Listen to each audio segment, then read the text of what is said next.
Moray Verabotai, Shalom Uvracha, le 25 qui se lève, c'est le jour de la fête de Hanouka.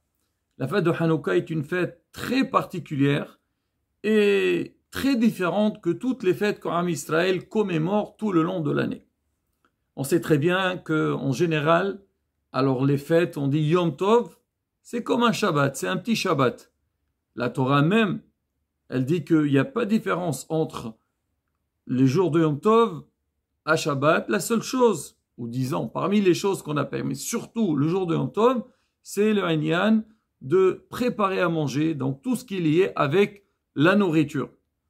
Et sinon, dans les melachot, les travaux qu'on interdit Shabbat, ils sont aussi interdits le jour de Yom Tov. Il faut bien étudier la Rabotai pour connaître, savoir ce qu'il faut faire. Mais la fête de Hanouka, elle est complètement différente. Il n'y a pas du tout de ça. Il n'y a rien de ça. Il n'y a pas les mlachot, elles sont permises. C'est vraiment comme un jour de Hol.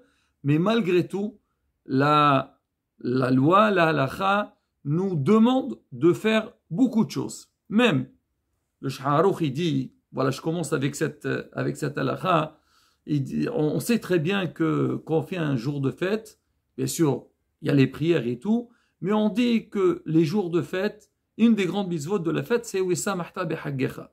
Il faut se réjouir pendant la fête. Et on dit, c'est quoi? Comment on se réjouit? L'Agma, elle dit, les hommes, ils se réjouissent avec un bon repas, c'est-à-dire de la viande, boire du vin, et les femmes, ils se réjouissent avec, on dit, les cadeaux, les bijoux, et tout ce qu'il en suit. Alors que dans Hanouka, on dit, Sha'aruch dit, Riboui à Se'odot, multiplier des Se'odot, des festins à Hanouka, c'est quelque chose de facultatif. Il n'y a aucune obligation. Ça veut dire, c'est que ce qu'on va nous demander de faire pendant la fête de Hanouka n'est pas du tout lié avec les repas, les tables qu'on fait pendant Shabbat et les jours de fête. Alors maintenant, pourquoi? Et qu'est-ce qu'on doit vraiment faire pendant la fête de Hanouka? Alors la raison, Rabotai, elle est rapportée dans les Sfarim. On dit que la fête de Hanouka, elle est commémorée suite au grand décret que les Grecs, ils ont fait contre l'Am Israël. Ils ont cherché à, Hasvi Shalom, déraciner la Torah. Que l'Am Israël soit assimilé, il soit complètement, il soit comme tout le monde. Ils savent qu'en Israël, ils ont beaucoup de règles. On sait très bien les halachot, notre mode de vie. C'est vrai qu'on doit vivre dans l'endroit où on se trouve, respecter notre voisinage, mais les lois qui nous concernent, qu'on doit respecter, elles sont très différentes de ce que les autres y font. Chacun y fait, comme on dit, ce que sa religion lui demande. Alors, à l'époque des Yevanim, ils ont dit, allez, c'est fini avec ça. Il ne faut plus que les Juifs, pas de Rosh Chodesh, pas de Shabbat, pas de Brit Mila, pas étudier la Torah. Donc, ils voulaient enlever l'âme juive. Et Am Israël, à cette époque, il a fait la guerre pour ça. Parce qu'eux, ils avaient décrété, ils ont dit, celui qui suit le mode grec, alors on le laisse tranquille. Celui qui ne suit pas le mode grec, Hasbi Shalom, on l'extermine, on le tue. Et Am Israël, Amdou Betorkef, ils ont résisté contre ça. Et Baruch Hashem, ils ont gagné, ils ont battu donc les Grecs.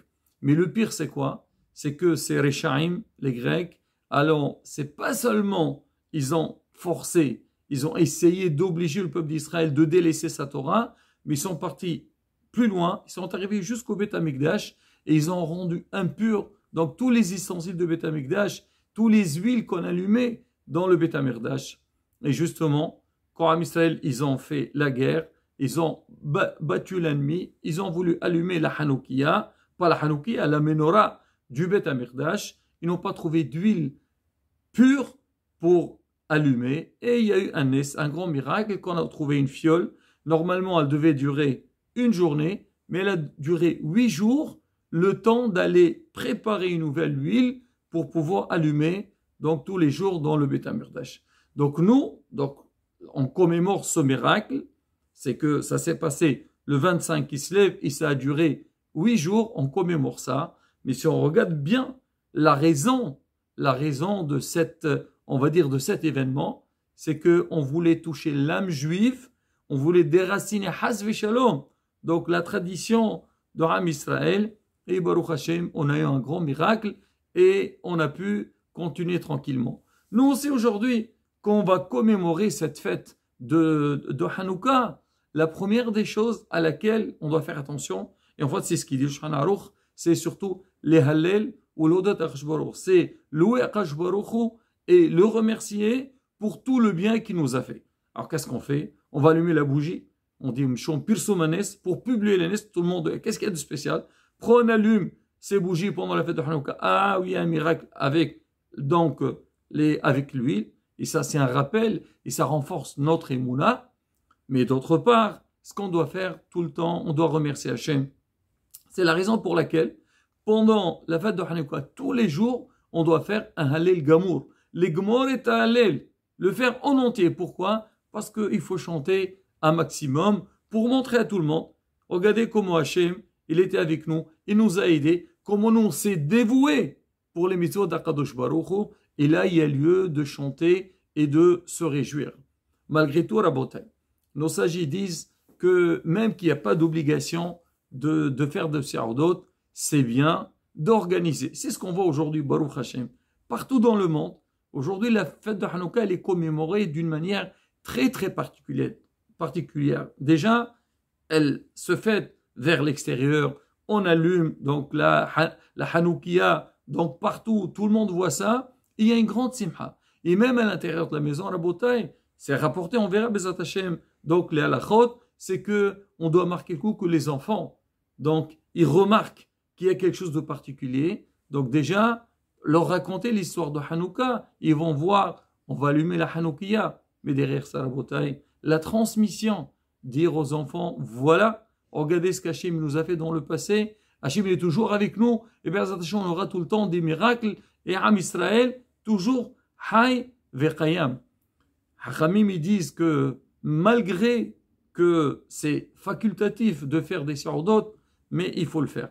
Parce qu'on sait aujourd'hui à la Botaï, c'est ce qu'on voit, même dans la vie de tous les jours, quand on a un proche, ou on veut garder des liens avec quelqu'un, la première des choses c'est quoi? Essayer de l'inviter, faire des siyardot. C'est pour ça que je dis à quelqu'un, allez viens on boit un café ensemble. Quel rapport le café? C'est quoi? Tu peux le boire en 2 minutes. Mais non, quand on est assis ensemble, on parle, on discute et en même temps on boit. Donc, ça rapproche.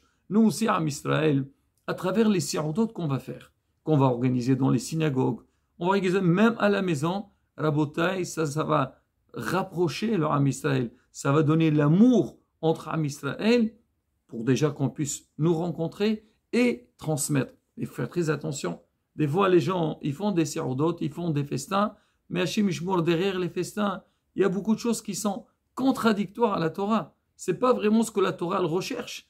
On fait Baruch Hashem, on fait des festins, on ne sait pas de mélange. Et surtout, des fois, on fait de la musique. Faire attention, ce que la halakha elle demande.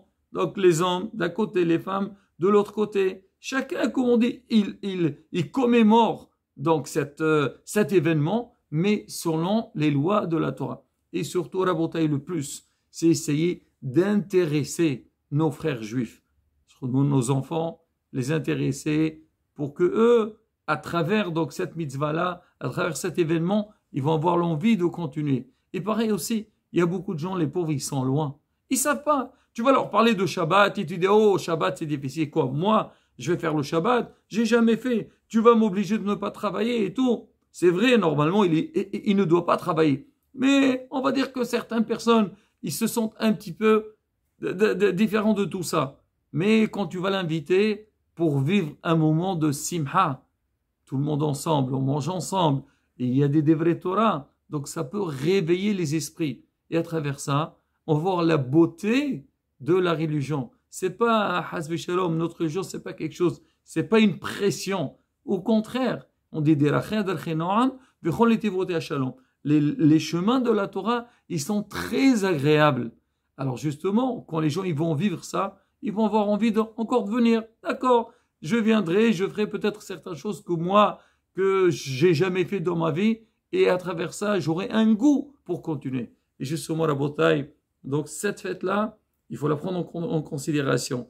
Les attachés, mon frère, les halachot comment ça doit se passer, les lois, comment on place la Hanoukia, les horaires et tout. Mais derrière ça aussi, il faut se préparer à cette fête. Donc, préparer cette bonne ambiance chez nous, et Bezat Hashem, comme ça, on sera zoré une grande Géoula. Comme on le dit dans la Tfila, on dit Akash Baruch Hu, de la même manière que tu as fait des miracles à nos ancêtres dans le passé, tu nous feras aujourd'hui aussi, et on aura la Géoula Shlema de Mihra Be'ameno. Amen, Ken Yerason.